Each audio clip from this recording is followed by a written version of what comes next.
frozen margaritas. So real quick, basic recipe, 1/4 cup of fresh lime juice, 1/4 cup of triple sec or Cointreau, whatever you prefer. I like triple sec. 1/2 cup of tequila. This is my simple syrup. I've showed this to you guys before, really easy to make. I like adding just a little bit to kind of smooth it out.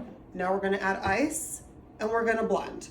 I start kind of slow with the ice because I don't want to over slushify it. It's a delicate balance. Why don't we start with a cup? Let's blend. If we need to, we'll add more ice. So good. Okay, so now I'm just gonna taste for the slush factor. Perfect.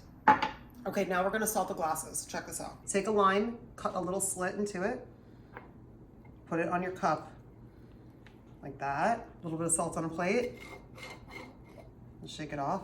Salted rim.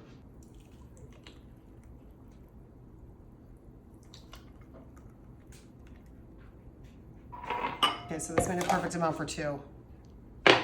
Now we're gonna taste it. My favorite part.